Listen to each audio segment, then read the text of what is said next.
Welcome back to the Wise Pelican Podcast. I'm Celia Palermo alongside founder and CEO Geoff Lilienfeld. Geoff, how's it going today? Good. How's your day going? Fantastic. Excited to be back here doing our thing. I love chatting with you. We're talking all things automation today. My favorite. Yes, it's such a huge part of what we do at Wise Pelican. Has it always been a part of the framework of our business? Oh, absolutely. I mean, it's part of the framework of my heart. I love that.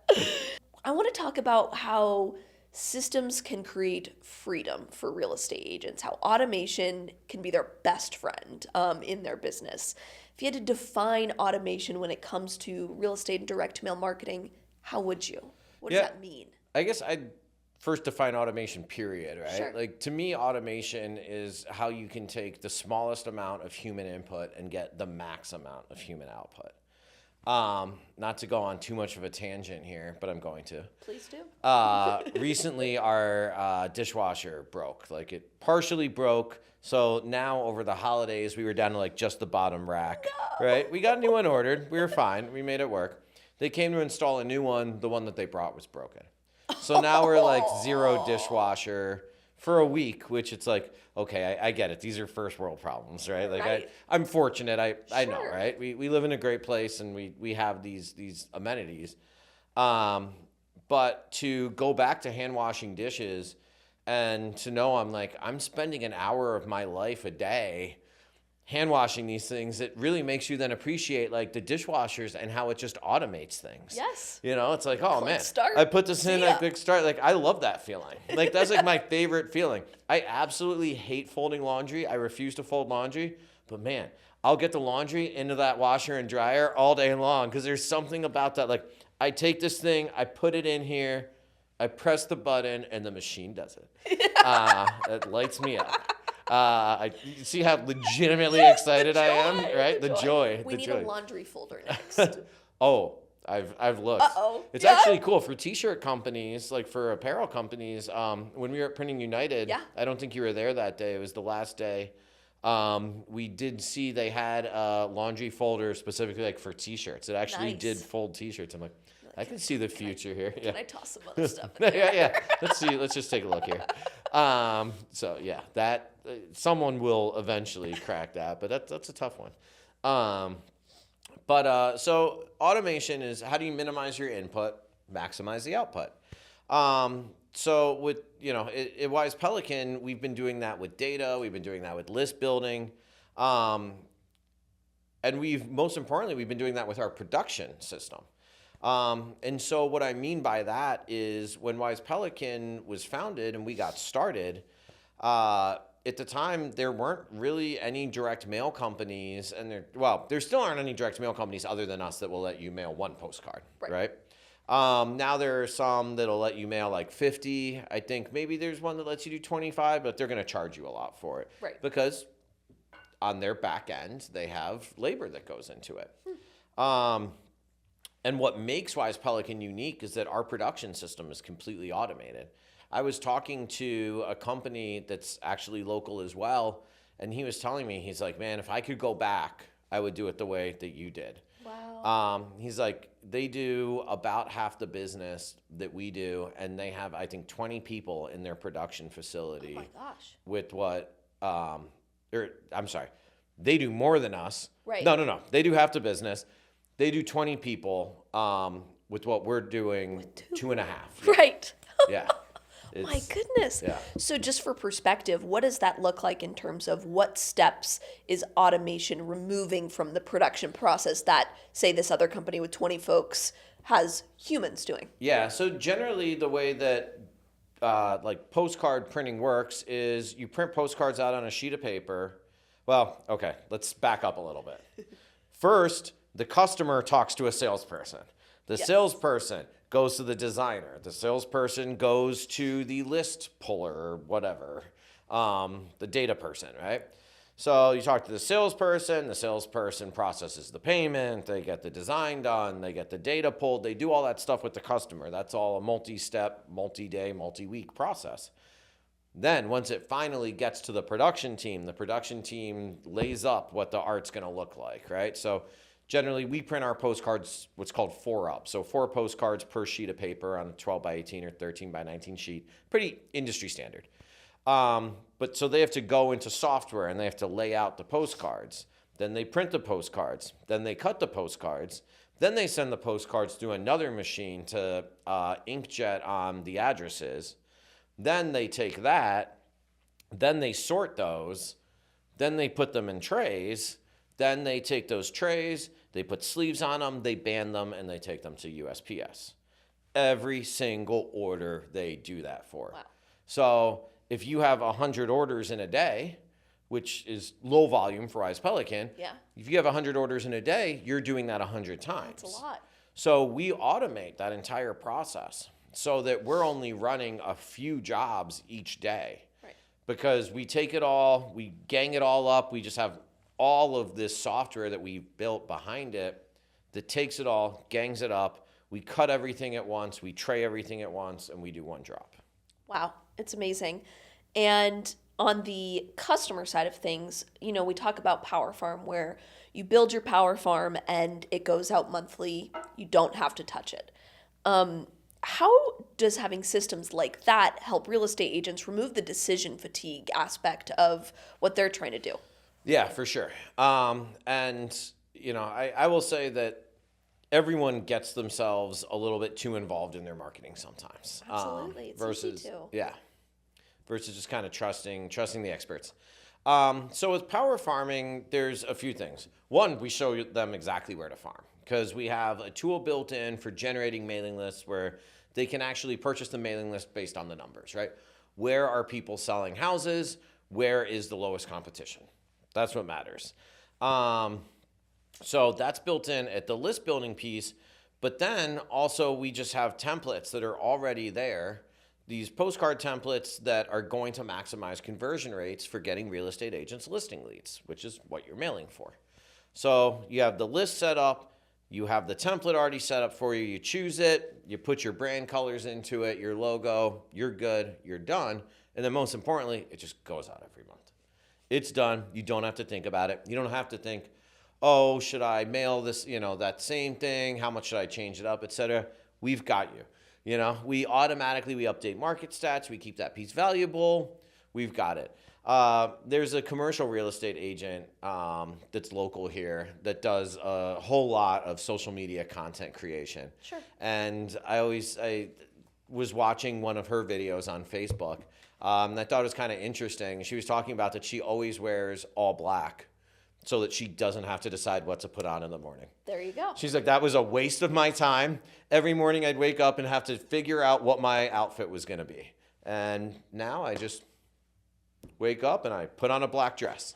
I feel that a lot. I would love to see her closet. How much black is there? Is there a little section of color? Well, so I actually went to a military high school for my last 2 years of high school, to a naval school. And I will say that was the thing about wearing a uniform. Now, taking all the insignia, like all the pins in and out, that's a pain in the ass. Yes. But you don't actually do it every day. But yeah, I mean, there is something to that, right? Just there like is. Removing those decision points to eliminate or reduce the decision fatigue that we all deal with on a daily basis. You mentioned your school uniform. I went to a small Catholic school. We didn't have a uniform. We had a strict dress code. So we had to wear a polo every day, and we had to wear pants that were not denim. Okay. And women could wear skirts, whatever it may be. But that led a lot of room for subjectivity. What's in the dress code? What's not? Are those pants truly not denim, or are they just black denim that could pass for slacks, right? Yeah. So the uniform, I wish we would have had that. It would have eliminated a lot of stress from my life as a high schooler. Well, and taking it back to postcards, right? When you think about that and you're thinking, oh, okay, well, now I see these postcard templates. How much should I change this? How much should I change that? Should I have a QR code on here? Should I have my logo on here? All of those things. I mean, I can't tell you how many users start on our system every day and don't get to the end because they're just messing around with all this stuff. Where really one of the coolest things about direct mail is you can truly set it and forget it, and you can set it up in an hour. Yeah. Right? Like Facebook, Google, all that, like digital marketing is fantastic. Don't get me wrong, but you got to have a lot of time and money to do that properly. 100%. Because on those platforms, you do have to be constantly testing and changing ad and generating content. And with direct mail, it's like you really can just set it up and let it do its thing, especially when you have tools like power farming that not only keep it going out every month, but actually update market stats and keep it interesting for the homeowner. You know, when we were launching Power Farm, one of the questions we were discussing was, you know, agents may feel the need to switch up the Power Farm template, have a fresh look. But we actually recommend the opposite, which is Boo on fresh looks. The stats are what's fresh. That's what's updated, but stick with the look that is very clearly you, right? Yeah, exactly. You want to just maintain a brand. I mean, you absolutely need to maintain that brand. A lot of times the best ways to do that are through keeping a very consistent template, not trying to change all of your designs, not changing your logo, what that looks like. It's all about consistency in direct mail and really most marketing. We talked a little bit about AI on the last episode, systems that realtors can integrate into their life to make their life easier. If I'm a realtor and I want to integrate either more AI, just more automation into my daily life, what would you recommend? Yeah, I mean, realtors have a lot of different places that they can. And I'm not saying that you should not utilize AI to do things like help you write the descriptions of your properties. Absolutely. But that is really scratching the surface. Right. I think on the last episode, I talked about dropping a CSV file in a ChatGPT.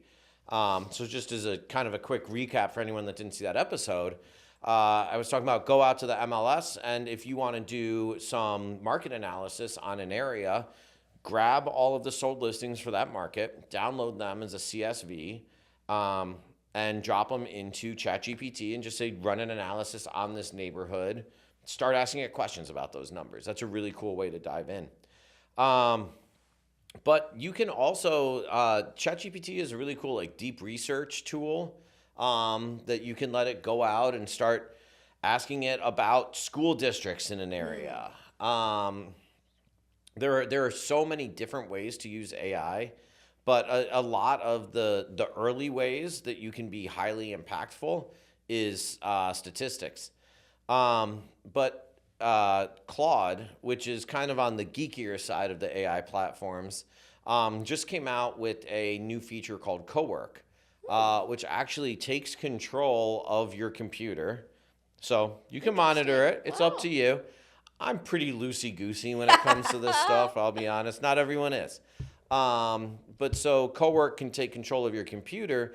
And for instance, I had a whole bunch of emails that I've gotten with all of these attachments about our construction project. Right. And I asked it to go in and go through all of my emails and start pulling down the documents. Wow. And it did, and it organized them into a folder and did all of that. So, I mean, the big thing, honestly, with any AI type use cases is start using it, and then it's like the light bulbs just start going off, and you find all of these different things. And I mean, for real estate agents, there's so many different random tasks that you're doing in a day, and so many different like expertises you're expected to have that you oftentimes don't. Another way back to like the deep research, I would say, is to use it to educate yourself.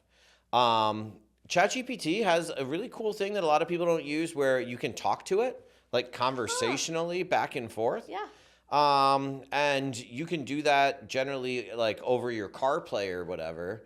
And you can chat with it and just start asking it things like, hey, explain what a 1031 exchange is to me. Give me some terms that would help me sound more intelligent when it comes to real estate investing. So there's all of these things that, right, you can just kind of talk to it and start learning. So when you're talking to yourself in your car, that's what you're actually doing. Sometimes. Depends. I love it. You mentioned some of it there, but there are certain things that AI cannot replace, and that's relationships, voice, things like that are so unique to each particular agent. How important is it to not lose sight of those aspects when implementing AI into your life? Yeah, for sure. It kind of goes back to, I remember someone telling me early in my career that people don't buy from salespeople. People buy from friends. Yeah. right? And that's, I mean, it's all about building that trust and that rapport with people, so that for real estate agents, a lot of agents, so much of your business is coming from referrals, and getting that relationship built so that you're getting those referrals. But of course, it has to be real, right? Like, most people sense bullshit pretty quick, you know? Hence, you know, there's like the standard like used car salesman type thing, right? Yep. Like, Typical trope. but yeah, nobody wants to be sold to. And that's where you have to be really careful with AI, is that you're not making people feel like, oh, I'm being sold to. But, you know, with that being said, utilizing things that are intelligent, like CRMs, where you can keep track of people's birthdays, so you can still have that real human touch. That's where you use it as a tool, right? It's not going to replace you. Yes, 100%. Why are we so passionate about automation at Wise Pelican in particular? Yeah, because ultimately, our job to our customers is to produce the most value possible. And so in order to do that, we want to lower our costs while building the best possible products, so that our end users, real estate agents, can automate their job so that they can produce the most value possible for their customers. Right. And it goes down the line. And, you know, AI is so good at just taking tasks that are fairly complex or incredibly complex and just handling them. What does freedom look like to a realtor to have that extra time that the automation gives them? Yeah. So my definition and others may differ, right? Because to me, I'm a little bit of a workaholic. So freedom is like the ability to go out there and get more business. Right? And that's why you're so good at what you do, Geoff. We can do more. We're going to go, right? LFG. But that's a different definition to everyone, right? I don't have kids, right? To some people, freedom is to be able to see that extra soccer game. To some people, freedom is to take that extra trip. To some, freedom is to spend that extra time with their spouse, which I always have to laugh at because Andrea and I are together 24/7. Right. There's no lack of that. Yeah, there's no lack of that in our household. But yeah, I mean, freedom is going to mean something different for everyone. What I recommend most people do, though, is don't let freedom mean like, I'm just going to sit on my ass. Because that doesn't lead anywhere. Though I guess I shouldn't judge. If that is what freedom means to you, then maybe I'm wrong. I love it. I love it. What's next in automation at Wise Pelican? Is there anything we're working on that we're excited about to help empower our clients even more? You shouldn't ask me that question. I don't know if we have time. Because so many things. There are so many things. Yeah. So we just launched power farming, as we've discussed. The next thing that we're launching, named after Gary Keller's 33 touch principles, is Power Touch. So what Power Touch allows you to do, so power farming is all about your farm, right? It's the people that you don't know. Power Touch is all about your sphere. It's that 33 touch principle. So it's taking those lists of people that you know, taking those lists of people that have scanned postcards, and bringing them down the funnel and being able to run workflows on them. So the first version of Power Touch is going to be all about automating postcards, right? As we did. But then we're going to start to add in other things like automating email campaigns and all that into it, so that you have Power Farm, and Power Farm is handling your cold database, and then Power Touch is handling your warm and hot database, your friends, your family, all of those different groups of people. Wow, so much to look forward to. We started this last episode, but we are Wise Pelican. If you could share one piece of sage wisdom this week, what would it be? Interesting. What is this week's wisdom? I would say, and I kind of touched on this on the last episode, but be consistent. Be consistent in everything you do.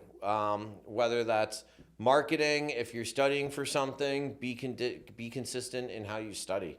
Be consistent in how you treat people. Yes. I actually was really taken back when I was out at lunch with some of my wife's friends from out of town. And one of her friends actually said to me, she's like, wow, you are really kind to wait staff. Like, and it's not something I think about. It's like, No, it's just intrinsic. But it's, if you do things over and over and over, you just become consistent. The kindness thing, the biggest lesson that or the biggest wisdom that like my college professors shared with me back in the day was be kind to everyone, because you never know who you could be working with down the line, whether it's next week, next year, 10 years from now. The big one that they would say is like, always be kind to the janitor at the stadium, because what if you need them to help you get in somewhere and you're in a rush? They will remember that relationship and that kindness, and you never know when that could serve you in business and in life. Yeah, and I think overall too, we're all humans just moving through this world that we don't know what the hell it is, right? So just got to help each other out. It's all our first time being humans, after all. It's all our first time.